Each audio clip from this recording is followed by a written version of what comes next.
never anticipated standing at my bedroom door with uncertainty. Not because my keys were missing, not memory loss. I was frozen by terror of what or who was beyond that boundary.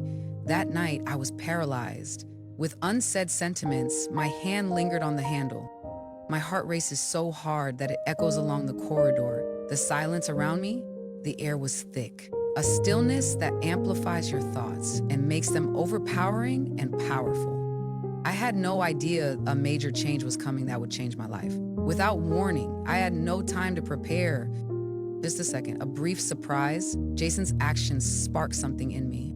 Jason, my dear stepson, listen, before your ideas spin out of control, you must understand this. This story is intricate and hard to explain. The weight is heavy, very discouraging, certainly not easy. A story that evokes strong emotions creates unease. The sort that wakes you up at 3 a.m. and leaves you wondering how you got here, because I refuse to be the villain. This was never my goal. I never chose this. Just a lady. I had lost touch with being seen as a lady who had lived alone for eternity. Jason spotted me. I hurry ahead. Follow me to another time. No specific moment yet, but to the circumstances that lead me here. To that limit, uncertainty remains. Decision made. Have you entered a house that appears perfect? Clean driveway, lush lawn, and vivid flowers on the porch. Under the surface, it feels like a group of people putting on a show. My heart was there. A husband obsessed with work who addressed me as a coworker who had never contacted me.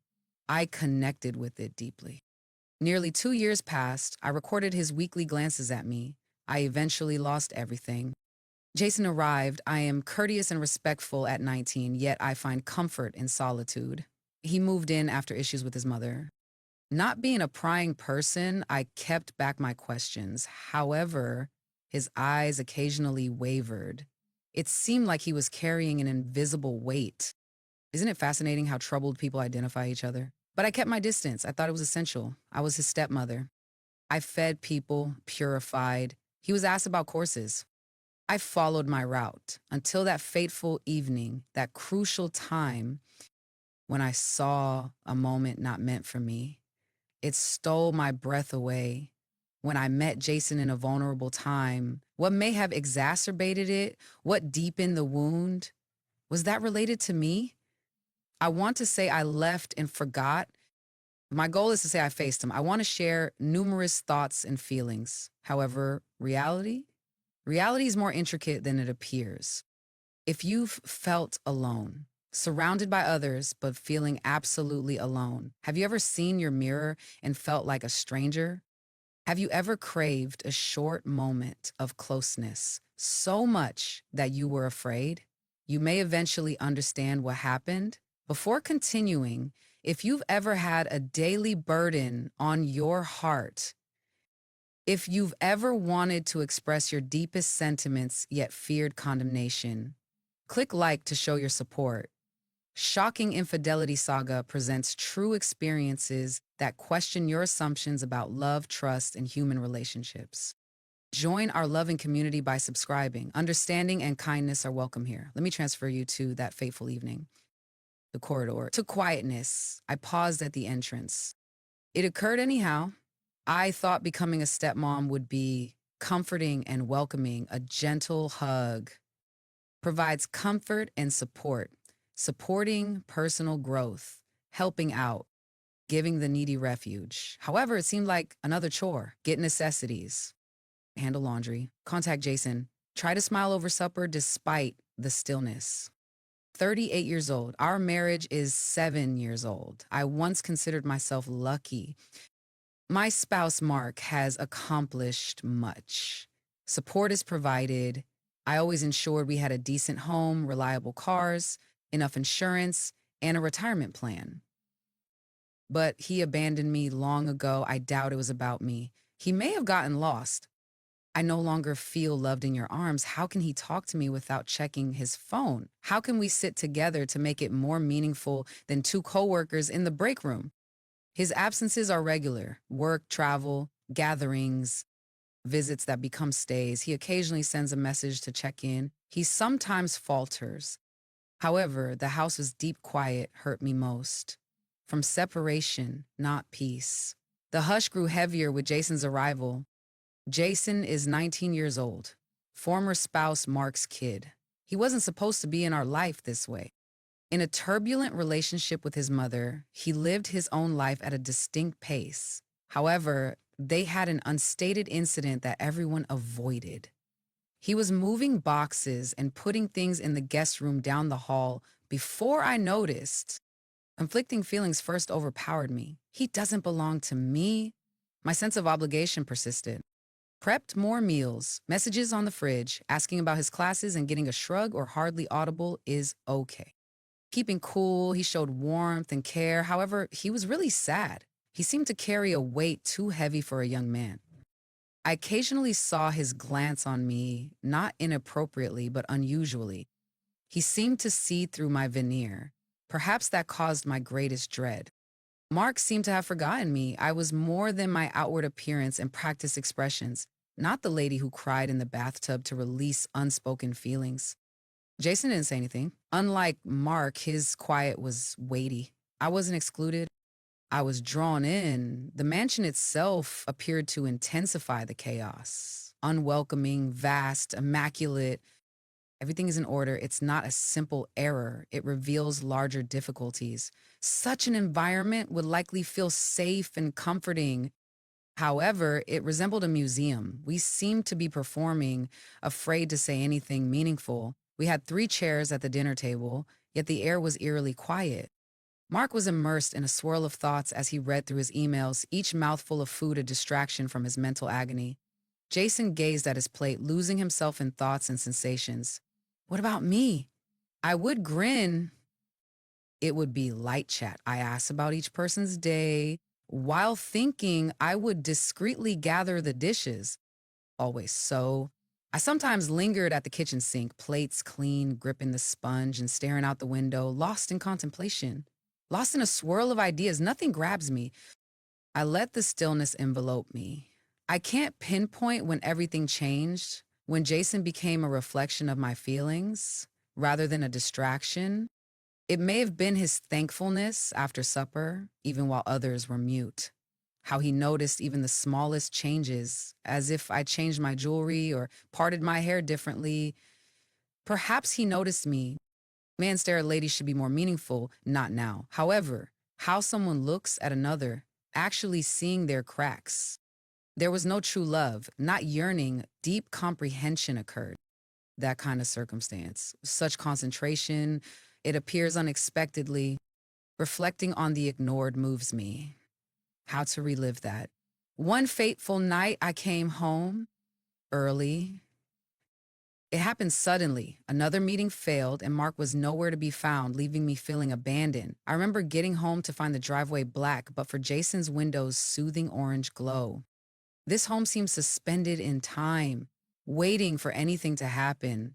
I quietly opened the front door without making a sound to respect the serenity within. Perhaps I was reluctant to announce my return.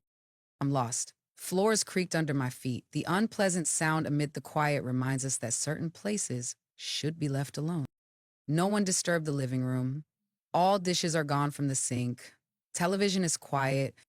That peaceful calm has an unsaid weight, as if the air knows your problems. As I climbed stairs, my mind raced with ideas that Jason was either asleep or engaged in his schoolwork. I felt uneasy when a sound broke the calm as I reached the landing. Not melodic, silence says volumes. Different, gentle, melodic, whispered. My heart hurt. I reassured myself to respect his limits. Just move on, I told myself. There was a force that stopped me. He had a slightly open door, just a little, just enough to provide a touch of that soothing glow into the passageway. I learned more than I wanted to know, breaking the stillness I was supposed to respect. Enough for me to comprehend. I planned not to invade. I had no ambitions or expectations. Before my intellect could grasp, my eyes spotted it. His back was pleasantly curled, fingers straying under the duvet on his bed. His laptop screen projected a chilly light on his face, emphasizing loneliness and reflection. I felt like my lungs were robbed in that moment. Not his actions. His concentration was on the situation. It was myself. It took time to settle in since it was from another period, a video I forgot, now bringing back feelings. Years ago, Mark and I, one of those personal moments from a brief night of intimacy when there was still a spark. I forget where we stored it. I thought it faded. It was before me. Jason watched it happen. Watching my every step, I stayed mute, stayed put. Stuck in silence, I felt compelled to barge in, grab the laptop, and exclaim my emotions. Another thing I wanted to change stayed the same. I retreated, my breath catching and my hands shaking violently. The corridor seemed like it was closing in on me with unsaid tension. I entered my room and quietly closed the door, seeking refuge from the surrounding chaos. A surge of emotions hit me. I stayed put and thinking, my mouth is thirsty, increasing pulse, my feelings were strong, disappointed beyond measure, broken, emotional chaos. There's more to consider. I hesitated to label. Jason watching my every move bothered me more than that. The emotional impact was the worst. Unfazed, not disgusted. However, understood. I deeply regretted that. Trembling, I sat on my bed, trying to manage my emotions. That video's purpose? How could he find it? Did he know I saw him? Was he hoping I noticed? I tried to dismiss it as a mistake. He found it suddenly. It was meaningless. I knew the reality below. His look has changed, staring me deeply, gentle, intrigued. I felt called to be more than his stepmother. I wore a robe and lay on the bed without covers that night. Intense gaze, staring at the ceiling, contemplating, reliving the nightmare more than meets the eye. The feelings I felt, because a major change happened. Despite my attempts to dismiss it as a passing moment, I knew it was the start of something new. The next morning, I pretended everything was okay. I grinned, experiencing mixed feelings. Steamed coffee filled the cup. I offered Jason toast. He agreed, as usual, respectful, serene, like nothing was wrong, yet everything felt wrong. Never again. I sat across from him at the kitchen table, watching my cup steam swirl, my stomach churning with each painful instant. He fixed my eyes. However, he did not pursue them. I ate in quiet, buried in contemplation as usual. That may have exacerbated the problem. The unknowing, did he know I saw it? Did he feel shame? Was he hoping I noticed? Was it just a mistake, a tragic twist of fate? I focused on forgetting it all day. I cleaned up absolutely fine spots, carefully organized bookshelves. The pantry was well organized. When I closed my eyes, the vision tormented me. That photo elicits strong emotions, that poignant moment, him watching my every step. I assured myself it was a passing interest. He may have found the video accidentally. Perhaps he linked unknowingly. I gained a better knowledge over time. Not at all. It was planned. It was planned. My deep feelings frightened me more than that realization. Despite the confusion, uncertainty, and shame, a strange exhilaration persisted. I hated it. I deeply regretted it, but it existed. This odd flutter in my chest seems like a long buried feeling return. I saw previously overlooked details. Jason's intense gaze as I looked for something in the low cupboard was overpowering. He discreetly watched me clean up after supper, creating tension. His eyes moved with determination, not rudeness or violence. He seemed to be seeing me in a way I hadn't for so long. After seeing it, it became part of me. It felt like a lifetime since someone stared at me so intently. Once, Mark did, early in our union. The early days, he would sneak up behind me while I cooked supper, hugging me and kissing my neck. That portion of him disappeared between years 3 and 4. If he touched me, it was brief, soft reassurance, gently touching the arm, cold and disconnected, empty. Touch that acknowledges limits, yet seeks complex connection. But Jason's stares were deeply felt. After realizing that, I became extremely aware of him. When he entered the room, I felt his presence before I looked away. His footsteps were heavy with unsaid tension as he approached me, gentler. He spoke softly, like if to reveal a secret to me, not just nearby. What about me? I changed too. It looked inconsequential at first. My innocence, I assured myself. I let my robe drape more in the morning, prepared breakfast in tank tops instead of large t shirts. Not for him, it was never about him. That kept repeating in my head. I knew deep down that this was not true. I dress differently, be patient, given more thought.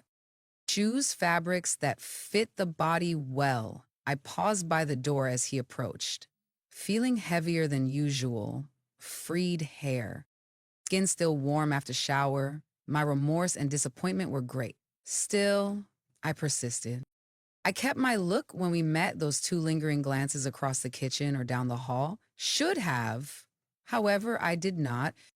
Instead, I craved it, wanting that connection, that fervor. The warmth I had lost for years resurfaced, bringing back memories. Not about him. It wasn't initially. I focused on my experiences, about feeling vital again. It seemed like someone understood me. However, my remorse flooded me every night as I fell asleep. This was alarming. The feeling is disturbing. My husband's son. If we never had a profound relationship, though we lived together for only a few months, our feelings were strong. That was irrelevant. However, the line between right and wrong is blurring, deeply moving, transforming. Clarity is becoming harder to discover. With each passing day, I felt closer to that key moment.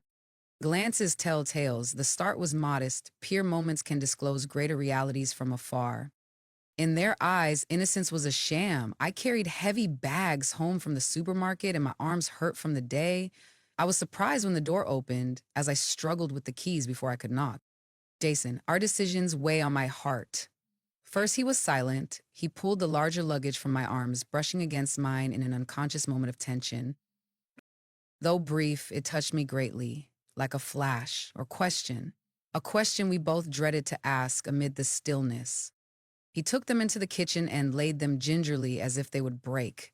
His stare cut through the turmoil and he whispered, "You don't have to carry this load alone." 6 significant words. That was all. However, they stayed with me because Mark stopped speaking that way. Mark trusted I would handle everything. In the midst of grocery shopping, cooking, cleaning, and scheduling, smiling is powerful. Jason, 19, saw stuff my 7-year-old partner missed. After that, our talks changed drastically. Entanglement increased. It started with lighthearted kitchen talks about music, school, and literature. But then he asked real questions. Share some of my identity, thinking about my adventure, reflecting on my identity before marrying his father. When I talked, he heard me. Not with the faraway, half-hearted glance Mark gave me from his laptop. Jason was completely present as he absorbed every word, came closer. See my soul?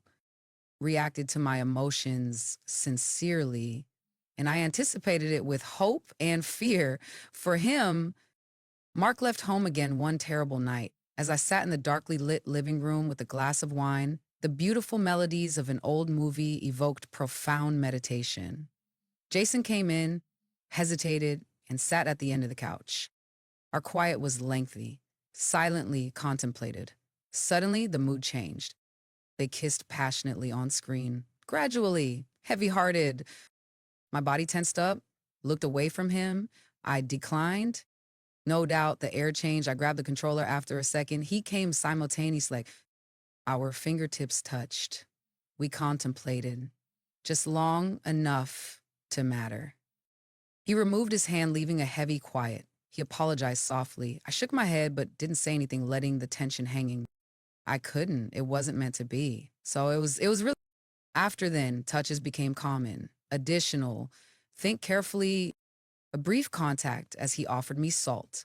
His arm touched mine as we waited in the corridor. Tension, obvious. A delicate touch on my lower back as he moved aside to let me in the doorway. Minor moments, easily justified. I chose silence because part of me wanted them to continue. I found him attractive, wanting his presence to fill the stillness in the kitchen. He haunts my thoughts when I go across the garden at dusk, leaving my bedroom door open, hint. Then the music started. The first one was in a book I dropped on a couch. 5 chaotically written words. You have so much hidden depth. I stared at it for what seemed like an age, contemplating it. A few days later, the second one emerged behind the kitchen counter sugar bowl. Your worth goes beyond appearance. It requires emotional connection. My adventure would start with you if I could turn back time. I felt tension with every note. Not guilty, but deeply sad. Desiring what's out of reach. A bad desire. I kept them in a drawer with worn scarves and forgotten birthday cards. At night, when the world was quiet, I read them like sincere notes from a life I'd never lived. I accidentally knocked over Jason's notebook while cleaning the living room one afternoon. I never meant to find it. I carefully lifted it to put it back on the shelf, but the page stayed open. I was at a crossroads, a lovely pencil drawing, gentle, thorough. Lost in meditation, I delicately brushed my hair off the edge of my refuge. That moment flashed back just a week ago. He was watching me without my knowledge. My hand trembled as I examined the sketch. He captured a really intimate, uncensored moment. It was like seeing a reflection of a past self. Not the tired spouse, not the invisible one, but there was longing. Did I observe that, or was it my imagination? Was he calling for more? I vowed to stay away. The scenario was dangerous. This was alarming. I danced on the brink of calamity in a delicate area, subject to my decisions. Still, I persisted. The door remained open. I kept the notes. I kept the drawing. All along, I persisted. Each brief moment matters. Subsurface, too. I sensed its direction. The night's stormy sky reflected the chaos inside. Thunder rumbled in the distance, resonating through you. The rain pelted the windows like it wanted to burst in and invade the sanctuary. Again, Mark was away, this time a conference, perhaps in a warm, bright location that was never asked. House vibe had changed. Silent but intense, it seemed like it was frozen in unsaid tension. At around 9, the lights went out. Everything was darkened instantly. Silence replaces the refrigerator's hum. The hallway nightlight is cold, casting shadows in the solitude. Rain on the roof and silence around me. I carefully lighted a few candles around the living area to create a cozy mood. An eerie glow from the weak light made the shadows move unsettlingly. My inner anguish overpowered the distant storm. Jason descended the stairs, heart heavy with unsaid sentiments, lost in contemplation with loose sweatpants and damp hair from the shower. Our eyes met, the flickering flame creating shadows, and he hesitated. A barely slight smile followed. "Are you okay?" he asked. Nodding, I tried to keep the home from becoming a black hole. The flickering lighting formed shadows about us as we sat on the floor facing the coffee table. It was a touching conversation. It began as a humorous comment on how the storm reminded him of boyhood, when he would huddle up under blankets and imagine giants bowling in the sky. Listening to his voice and connecting to something real made me laugh, not because I was laughing. Silence stretched over them, not unpleasant, but full of unspoken feelings. His intense look overpowered me, and I couldn't take it anymore. "What was it about that video that captivated you?" He blinked, swallowing hard and straining his throat. "It was the one time I saw you actually loved, so I could tell by his stare before he talked. Those remarks broke a barrier I had held for too long. I stayed mute. I failed. He fascinated me, and the flickering lighting formed shadows that encircled us, creating a tight and intimate environment. He tentatively extended his hand, fearing my retreat. His fingertips touched mine. I stayed put. His gentle fingertips on mine made everything else seem to drift away. Terror, remorse, lengthy silences. We were alone with unspoken words and unsolved sentiments. The pain in my eyes was intense. I felt the sadness before it exploded. Soft tears dropped from my eye. He softly swept it aside with his thumb, a gentle gesture in the chaos. An oppressive quiet followed. The air is thick with silence. Wait a moment. Then he kissed me gently, cautiously, as if seeking my approval. And I offered readily. Our lips meeting broke everything and caused mayhem. Don't remember standing. The living room to couch transition is blurred in my memory. I just remember the intensity, contact, and breath whispers. I felt fragile and important in his hug. Releasing all I thought characterized my strength. The way our bodies communicated seems lost to time. Suddenly, terror was gone. Without question, drop it. For him, to me, to the woman I was and never could be, we were intertwined in the calm, the flickering light throwing gentle shadows. As I stared at the ceiling, my body vibrated and my heart was exposed. Deep inside, I sensed it. I recognized then that nothing would be the same. There was no going back. Nobody can reverse it. What happened is undisputed. The situation cannot be fixed by justification. We passed a clear line and it split. I was adrift and unsure of myself. My chest felt heavy the next morning, reluctant to meet his eyes. I wore my robe and down the stairs before morning, leaving my past. The candle flickered one more time before going out on the table. Couch cushions carried silent moments. The blanket we loved is now on the floor, a quiet reminder of what was, as if the air were full with unsaid tensions. Everything felt overpowering. I made coffee with quivering hands, unsaid strain. I couldn't drink it, searching for a diversion. As he approached the steps, a cold shot through me, paralyzing me. I looked aside as he stood at the doorway, his eyes kind and lips slightly parted as if words were about to escape. His optimistic look overwhelmed me because hope meant he believed something substantial might come from this predicament. I couldn't let him think that. He was lost in thought and emotion at that moment. Anticipating, I pretended to clean a clean counter and looked away from him. Sure, he spoke gently. Are we capable? I said today is full with tasks. Voice felt weird, intense. Cut short, he paused, looked away from him. I failed. Okay, he said after a moment, silent. Wounded, he turned and left. I sank on a stool, heart beating and stomach knotted. I did what? Every part of me hurt. In a profound, heartbreaking way, I felt like I had a deep fissure inside me and was trying to close it with shaking fingers. Throughout the day, I avoided him. If I sensed him above, I stayed below. I held my breath as I entered the kitchen till life stopped. I thought I was protecting him, but I was hiding my concerns. His moment was full with unsaid sentiments from inside. Thinking about our deeds, Mark arrived home with the day's weight as the sun sank. His bag dropped with a bang, and his extraordinarily loud, almost startling voice boomed through the home. Shivers ran down my spine. He kissed my cheek tenderly. I retreated. He realized. His smile shifted somewhat. Still, he stayed mute. He asked what I made for supper. Bearing plates. I tried to hide my distress and pretend nothing had changed. However, things ended differently. The world felt empty. Last, Jason dropped more slowly than ever. My glance was ignored.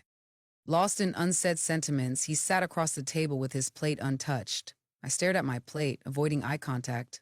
Mark recounted his journey. I asked Jason about school. Attempts at comedy failed. Our stillness was thick. Jason left an aura of unsaid tension after supper by retiring to the upstairs. To me, Mark's intense eyes conveyed volumes. Is everything okay? I said that. The pace is too fast, totally exhausted. He stopped pushing. He never comprehended. I felt it strongly.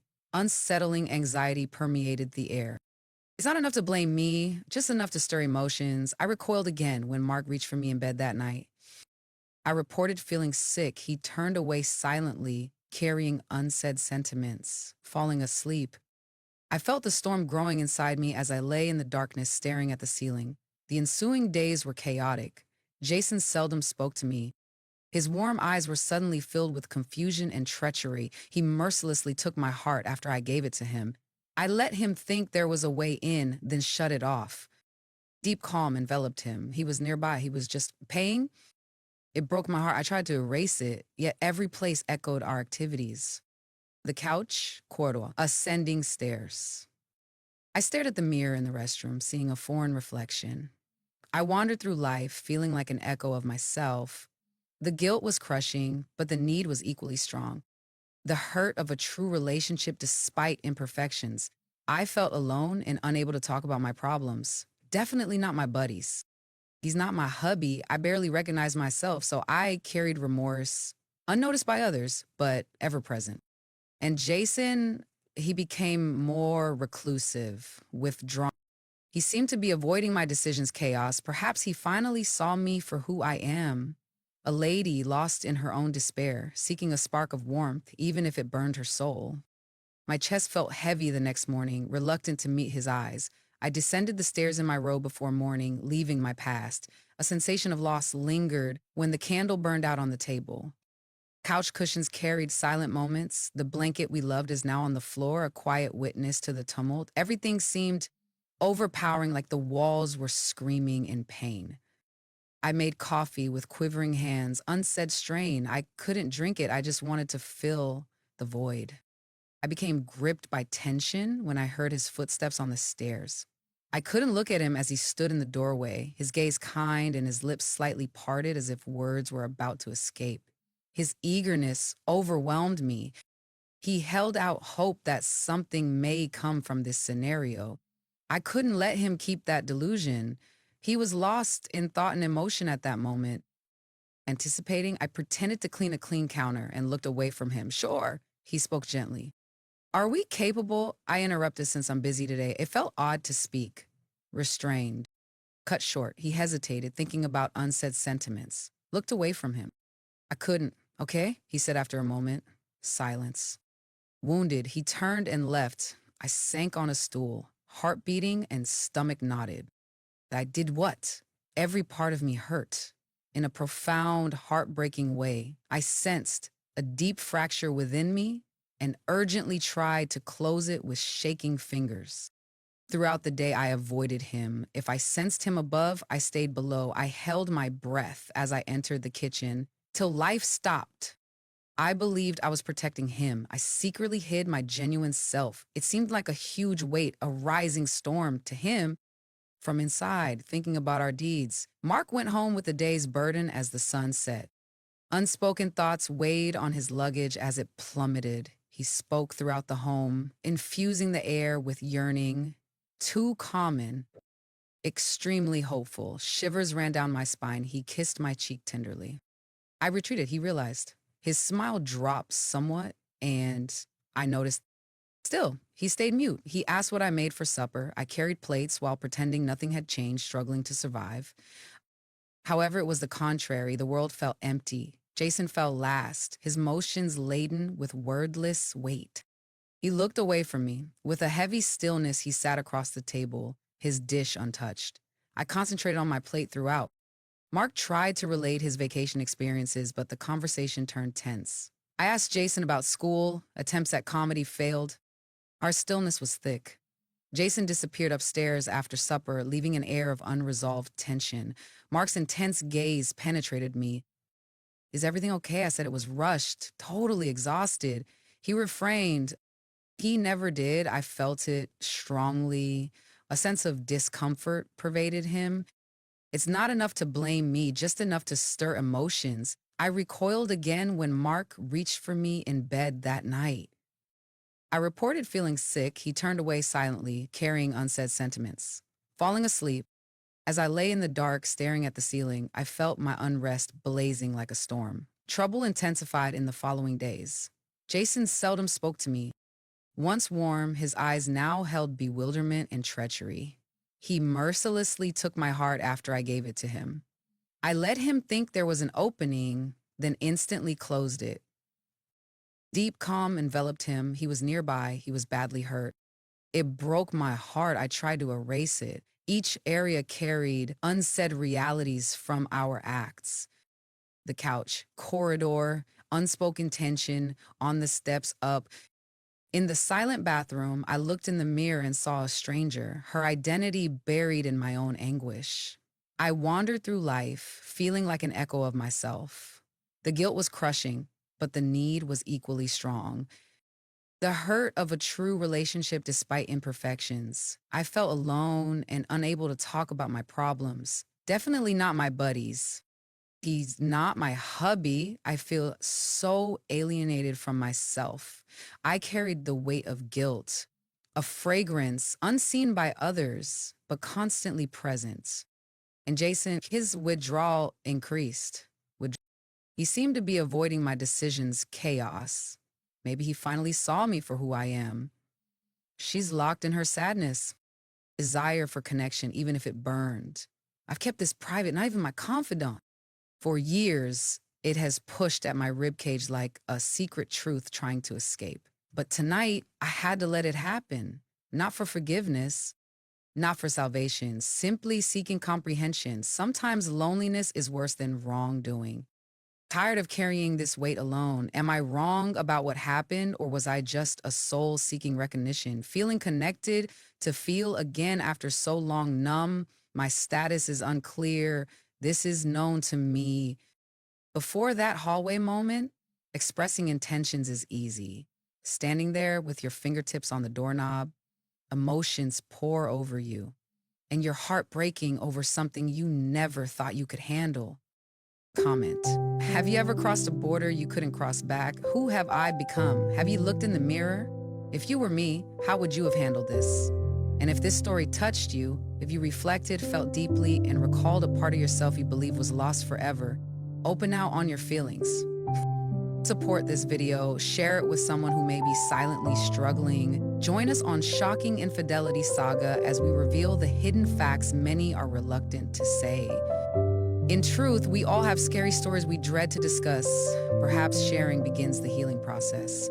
Hold on to this, if nothing else, from what I said tonight. Isolation may evoke deep yearning. If you ignore it for too long, it will devour everything in reach, even though it should never be. Even if it wasn't meant to be disturbed, even if it destroys you, enter the light proactively. Express yourself, experience, increase your grip. Before your essence is consumed by quiet